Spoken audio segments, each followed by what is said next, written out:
Okay. जय सच्चिदानंद केशवानंद जी। जय खास सच्चिदानंद।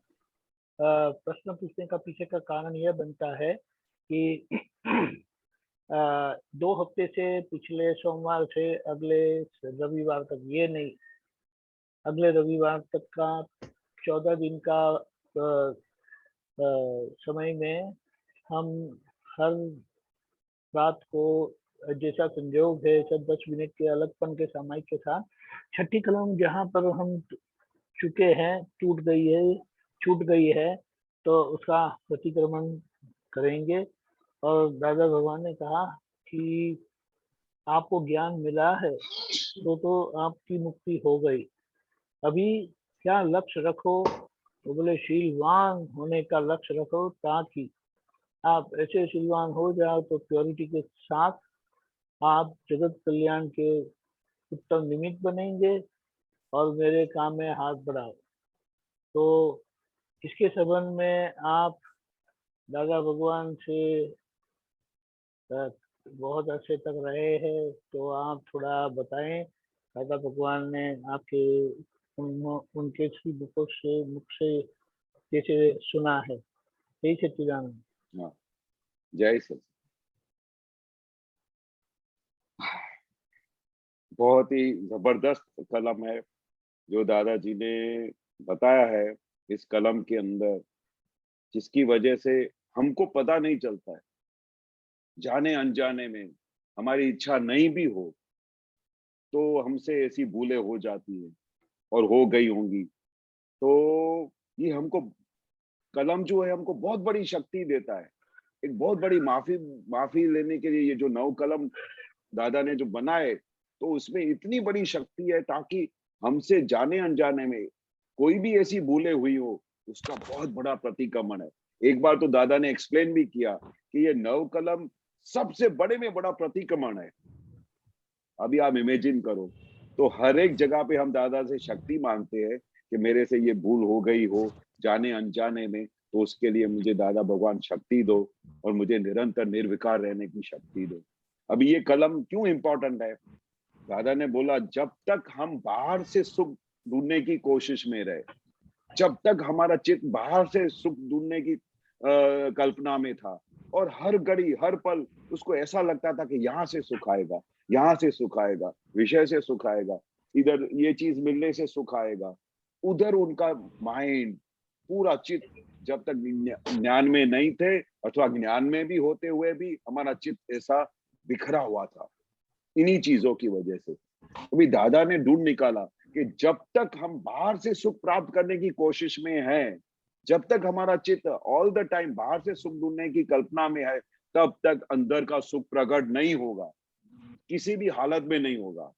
इसलिए दादा ने एंड में ये कलम डाला ताकि सबसे पहले हमारे को ये अंदर बिल्कुल क्लियर हो जाना चाहिए कि जब तक मुझे इस चीज में से सुख आ रहा है, वो कल्पना हमारी टूटती नहीं है और अंदर से सुख आ रहा है, वो कल्पना हमारे हाथ में आती नहीं है, तब तक अंदर का सुख प्रकट नहीं होगा, तब तक हम केवल ज्ञान की तरफ पहुंचने तक इम्पॉसिबल है। तो ये क्या है 9 कलम में ये छठी कलम कि हमारे जाने अनजाने में आप रिकलेक्ट करोगे कहीं ना कहीं हमारे से भूले हो गई है।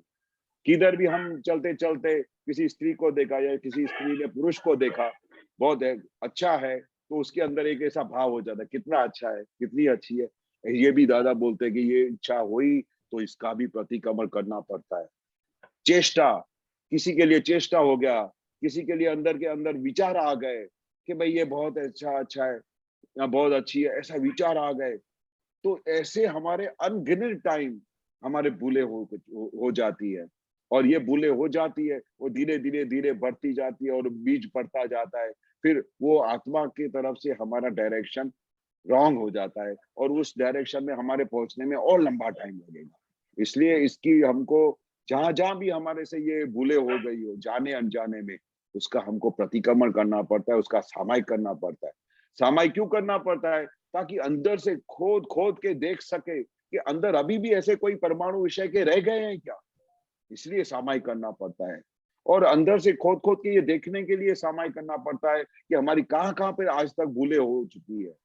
दादा तो हमको बिठा के एवरी टाइम बोलते थे कि बचपन से लेके हमको कितनी बार ऐसा प्रोसेस करवाते थे कि जब भी आपको टाइम मिले तो बचपन से लेके आज तक रिकलेक्ट करने का, कि भाई 8वें दौरान में था या 10वें क्लास में था या कॉलेज में था, उस समय मेरे से जाने अनजाने में ऐसे कोई मिस्टेक्स हो गई थी, जाने अनजाने में मेरी कई दृष्टि बिगड़ गई थी, जाने अनजाने में मुझे किसी के लिए ऐसे भाव हो गए थे।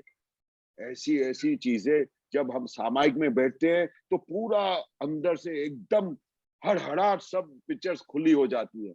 खाली इतनी बात कह के बैठना होता है कि हे दादा भगवान, मुझे शुद्ध उपयोग पूर्वक सामायिक करने की शक्ति दो और मेरी बचपन से लेके आज दिन तक जो जो भूले हुई हो वो मुझे दिखाई दे और मैं उसका प्रतिक्रमण कर सकूं, ऐसी मुझे शक्ति दो। तो ऐसा करके बैठने से इतनी सारी भूलें दिखाई देती है, और दादा बोलते हैं कि जो भूलें होती है उनको तो साफ तो करना पड़ेगा। दादा बोलते भूल हो गई, उसके लिए दादा हरकत करता नहीं बोलते, भूल हो गई, आपकी इच्छा नहीं थी, अनजाने में हो गई या जानने में हो गई, और उसका प्रतिक्रमण होना चाहिए। उसके लिए हृदय से पश्चाताप होना चाहिए, उसको अंदर से उसका प्रतिक्रमण करके उसकी माफी मांग के कि हे दादा भगवान, मुझे आप क्षमा करो और मुझे ऐसी शक्ति दो कि मेरे को कभी भी जहां तक मुझे मोक्ष नहीं मिला है तहां तक मुझे एक भी विषय संबंधी विचार ना आए, एक विषय संबंधी मेरी भूल ना हो, ऐसी दादा मुझे शक्ति दो। क्योंकि जब तक ये चीज नहीं जाएगी तब तक हमारी केवल ज्ञान अभी भी कोसों दूर है। क्योंकि यही एक बाधक करता है, दादा क्या बोलते हैं, हमारे बाधक में बाधक चीज यही है और कोई बाधक नहीं है। बाकी तो दादा ने सब अलाउ किया, क्योंकि ये जो जगह है वहां पर हम क्या करते हैं, हम पुद्गल से सुख लेने का प्रयास करते हैं, जो हकीकत में नहीं है, जो क्षणिक है।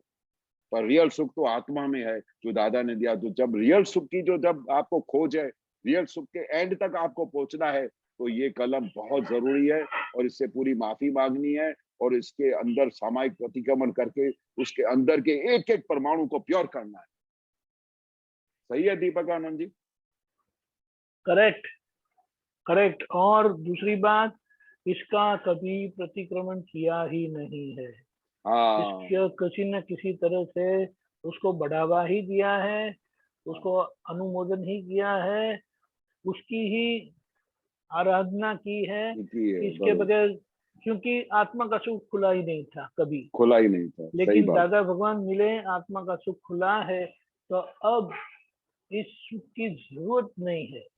हम्म, तो उसके पीछे थोड़ा ही पुरुषार्थ करेंगे समझदारी से, तो बड़ी आसानी से यह आदत जो पड़ी है उसमें से ऊपर आएंगे।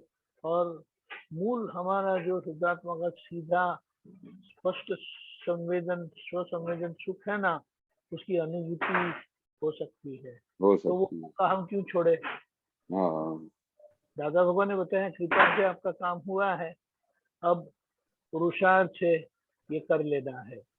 तो दूसरी बात ऐसी भी बताई है कि पहले किए हुए दोषों का प्रतिक्रमण क्यों करे अभी। वो दोषों का प्रतिक्रमण इसलिए करना है क्योंकि वो दोष हुए थे, उसका प्रतिक्रमण हुआ ही नहीं है। हम्म, दोष है तो दोष का आवरण होता है, हाँ, और वह आवरण जब तक निकलता नहीं है तब तक हमारी वर्तमानता खुली नहीं होती। वर्तमानता खुली होने के लिए पूरा भूतकाल स्वच्छ स्पष्ट हो जाना जरूरी, इसलिए ये प्रतिक्रमण दिया है। और मुझे मालूम है कि यह प्रतिक्रमण जन्म जयंती के दिन में बड़े अच्छे से करते थे। करेक्ट, हाँ, हाँ, इसके सही बारे बात में है। जरा बताएं आप।